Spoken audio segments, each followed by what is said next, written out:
Okay, hello dear friends. Let's make some yogurt.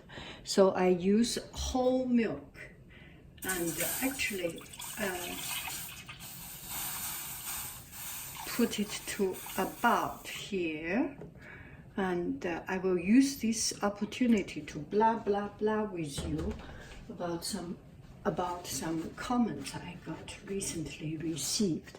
I think I have written it down. I didn't write it down, my questions, but let's turn on the fire. Whole milk and heavy cream so that it is more delicious. Yeah, just something like 1 spoonful, like cream.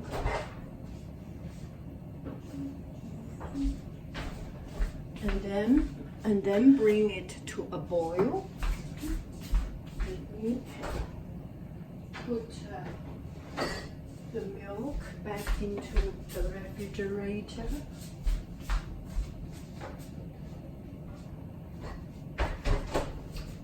I'm sorry for your time, and let's continue with this. And during this time, it usually I already put onto the strongest fire, and during this time we can chat about it.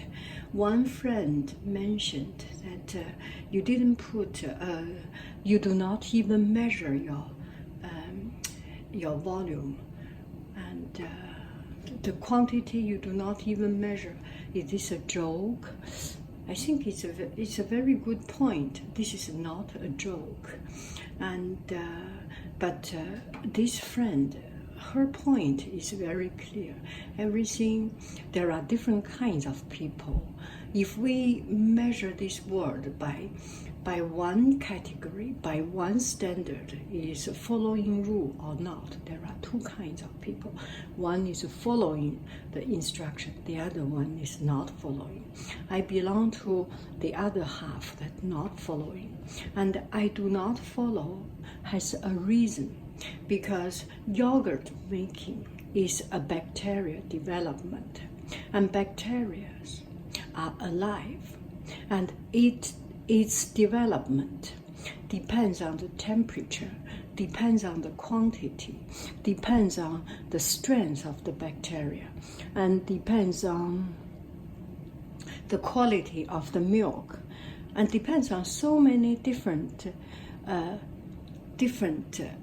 elements, different factors, that only the quantity is only one part of the factor. So if I put the bacteria in, later on I will put bacteria in, and I allow it to have enough time, the right temperature to develop, then it will be good. It's just a question of time. And bacteria have a certain time, lifespan of their time.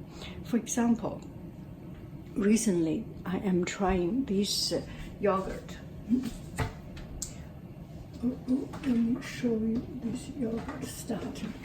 I always use this yogurt starter, and not always. I have used this yogurt starter and other brand and other kind of yogurt starter, and this one proved to be the best. It usually do not fail me, but there are a couple of times it failed me, and I was disappointed. I was thinking maybe because it's old, maybe because I have thought about all kinds of scenarios. And finally, I came to a conclusion that it is because I didn't do it the right. For example, this is not a forever yogurt. There are different kinds of yogurt starter, the chemistry. There are some forever. You can use one and continue to use, but this one is not. This is the last generation yogurt, or one of the last generation yogurt. And gosh, why I'm short of breath. You make yogurt and that's it. So I make 2 generations of yogurt and that's it. The the longer and after the 2 generation, the yogurt is degrading for some reason. Maybe because they are at the end of their life and they cannot further develop.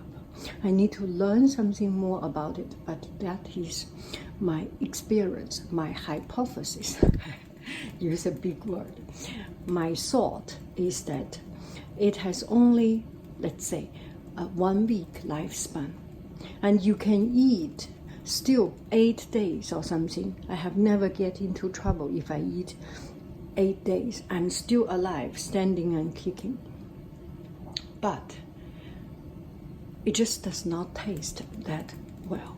And it must be something that they have a lifespan. So if I put too much quantity of this milk, let me put some vanilla and sugar to make it more delicious. Vanilla. Life is to be enjoyed. Do not compromise on your standard of life and on your enjoyment of life.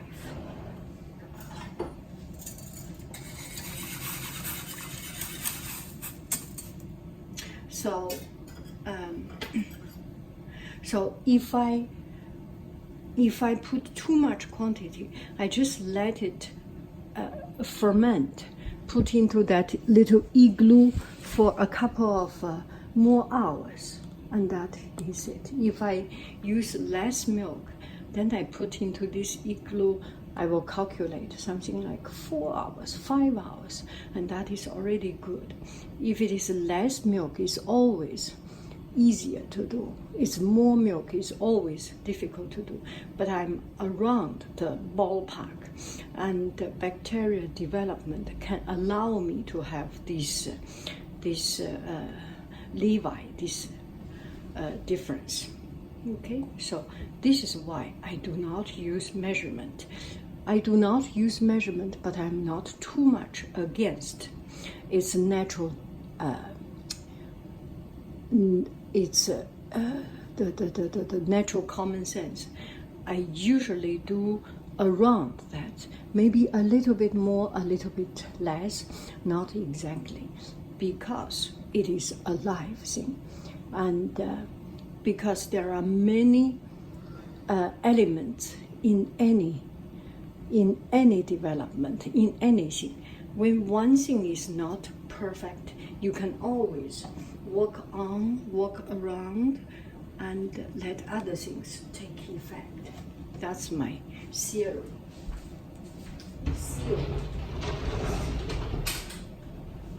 Okay, the second thing is about, this is no question, I'm just chatting about it, about eating for health or eating for taste.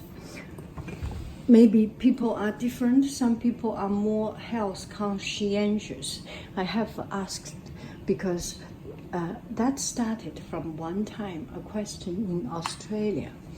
I had some friends, very health conscientious, and they say, I eat because it's healthy, and I do not eat gluten or anywhere with a lot of restriction, and her life improved because of her taking care of what she puts into her stomach. And I was very surprised because it never ever stuck to my mind that I eat for health. I eat for what is good.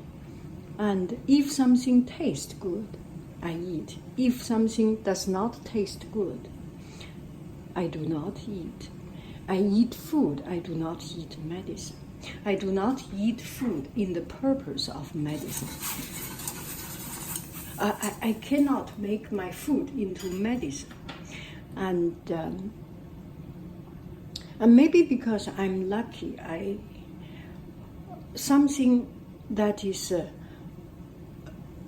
because I am lucky, I have a certain range of what I eat, and that is majoritarily within the healthy range, so I do not choose. For example, If you put too much sugar, it's not tasty. Of course, I do not eat it because it's against my rule of taste. And if it is, for whatever reason, if it is only starch, too much starch, it does not make my stomach happy, and it's not tasty. Of course, I do not eat. I eat on the principle of good. I think at the end we reach to the same point. Some people, health first, health standard first, taste second, but still within the certain range. And I do taste first, health second, and still within the certain range. So it's a personal preference, I would say. Okay, it is boiling. Since we are talking all the time, so we can put it right in the right time. Now I will cool it down. I have another thing I would like to chat with you is about stir-fried iceberg. Iceberg, actually. And I have irritated some friends, I think. I think I started the crime.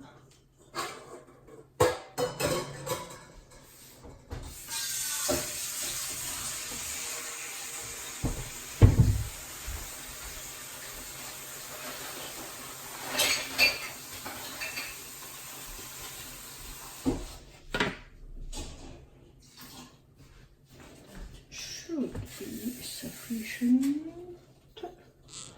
I put in a bowl of cold water and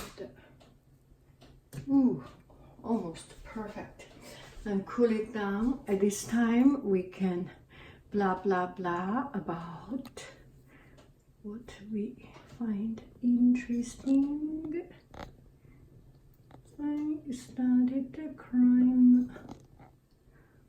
Okay, so what do I say about it? And I got the other day I made stir fry iceberg, and one friend first said that why do you say iceberger, and why do you say it's why do you stir fry it? First I say iceberger.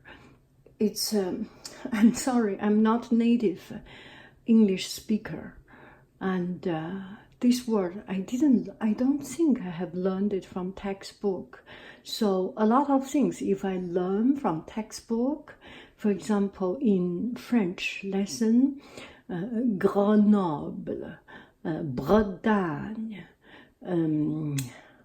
Lannion, there is a orthograph lesson, so to pronounce your pronunciation, so I can pronounce well. But for some of these words, a lot of words, I didn't listen to the correct pronunciation to start with, so this is why I do not pronounce it the right way. But thank you for pointing out. It's iceberg, I think. Iceberg sandwich, iceberg salad. Why do I stir fry it? So many years ago, 20 or 30 years ago, when I was in China, we had a very limited variety of vegetables. We have cabbage, the same as here, cabbage, and Chinese big, huge cabbage, not baby cabbage, not so many. Cabbage and the cucumber and the cauliflower and something. Anyway, quite limited. So there was one time I went to Guangdong province, and they had a dish called 蚝油生菜. So it's iceberg stir-fried with oyster sauce, and it was so delicious. It was delicious because iceberg itself does not have taste, and it's very, very mild and very watery, and after stir fry, it's a little bit crunchy. You do not boil it, and with strong heat, iceberg is crystal clear and transparent. It's like jade. It's very, very beautiful. Imagine you put iceberg and wrapped with heat and oil. It's glittering, very beautiful. And with the right oyster sauce, it's just the right amount of flavor, not spicy, a flavor with a little bit exotic flavor with the crunchiness of it. It's perfect. You know, in China, usually we do not eat salad.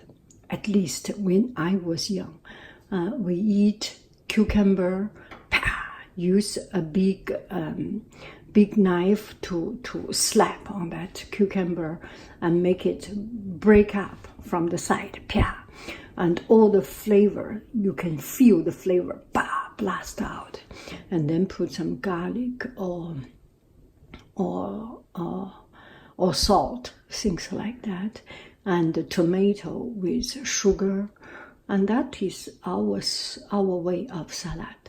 I remember the first time I eat a potato salad, Russian potato salad, from my grandmother. And my grandmother learned from one of our neighbor, and we live in Foreign Affairs University, and there are people with professor or diplomats. They travel around the world, and or they travel as ambassador or as a consulate, went to other country and bring back something new and exotic.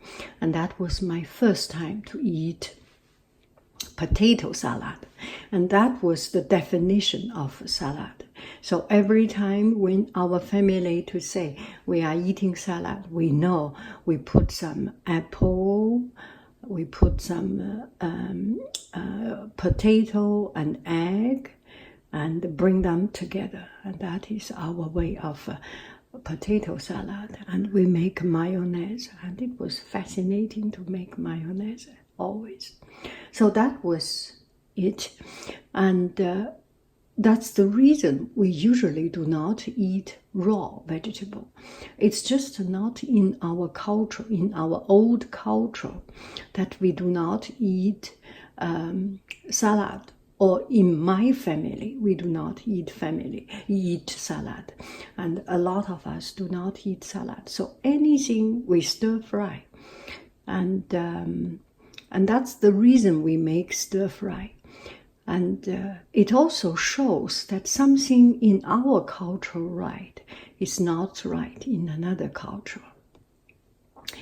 And one friend mentioned that he or she cannot bear salad wilted in the iceberg salad wilted in the burger. It's unbearable. It is true. It is different, but it is different when you stir fry it. You stir fry it, you activate the goodness. When you stir fry it, the sudden heat and the strong heat make it actually, and some oil preserve the crunchiness of it, and it's very delicious, I say.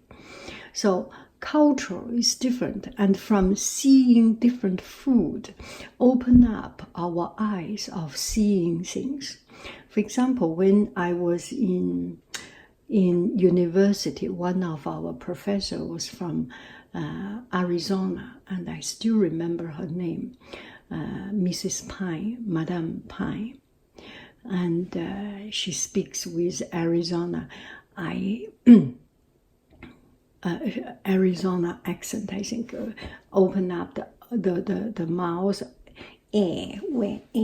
like that, and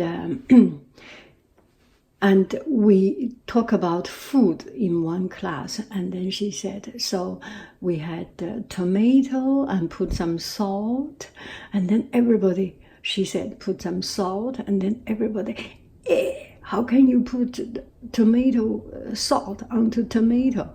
And then she was very surprised, and she said, what did you do? Why did you add? And we said, we put sugar on tomato.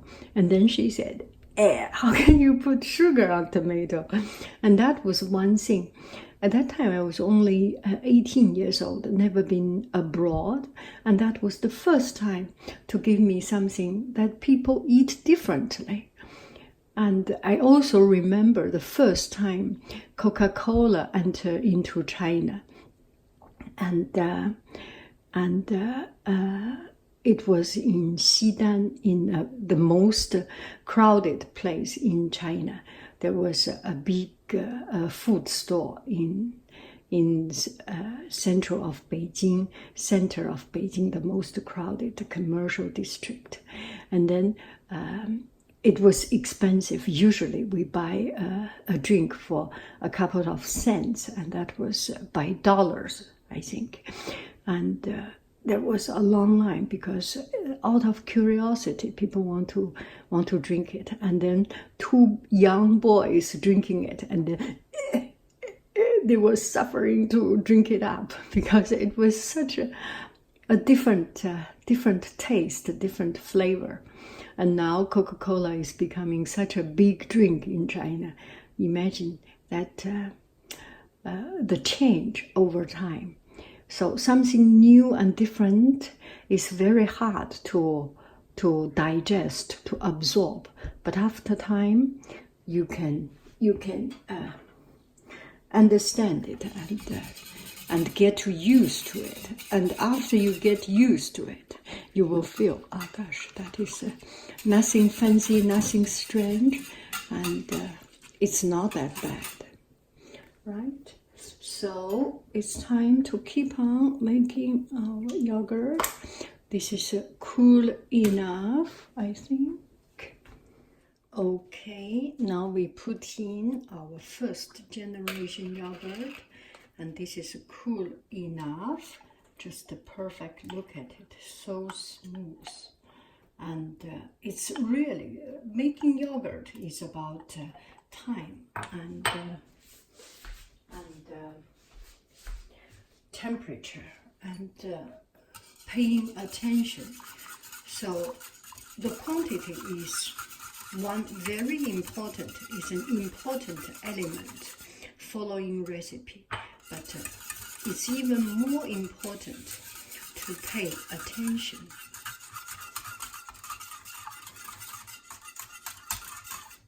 And also, recipe is something that other people have tried, tested, and proved to be right. It's not something that I have tried, tested to be right. And if you want to make something new and different and make something worse or better, you have a chance to be better than other people. And if you do not try, you do not even have this chance. And if you do not try your own thing, you cannot prove that particular recipe is the best, right? So there is no fail. And I always feel that try something new, try something that you tested, you proved, and you own it. You 100% own it and know the reason, know the calm and the good and bad of it. It's more powerful than just following the recipe. Make any sense? Okay, as you can see, I continuous making yogurt, and this is the yogurt I made last time. I will show you the consistency of it. And this yogurt is good, but you need to put into refrigerator for a couple of days or hours. at least some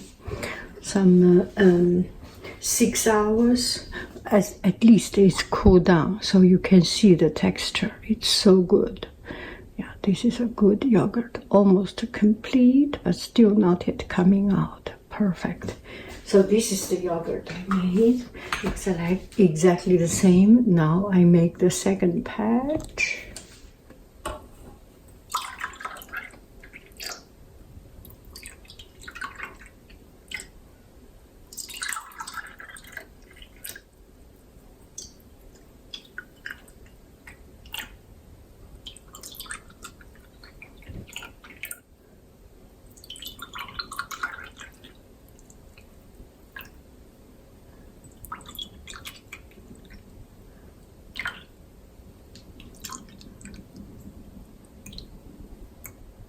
Gosh, can you imagine it? It's just perfect. 8 of them. Little drop, adjustment. Perfect. And I have boiled some water on the side because boiling water is very noisy, and I do not want you to hear that hurting noisy noise. So we put it in. Put in hot water, boiling water.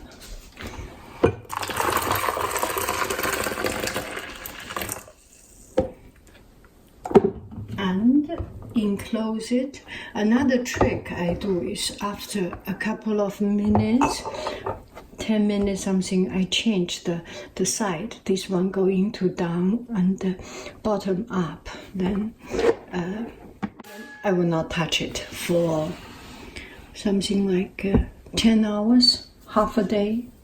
I will not touch it. So that's how I make yogurt, and the story of yogurt, and my thought about food, my thought about preference. Yeah. Thank you very, very much. I love you. I really do. Do. Look at this beautiful yogurt. That is not the most beautiful. This one looks a little bit more beautiful without the bubbles on the side. Bye bye, friends.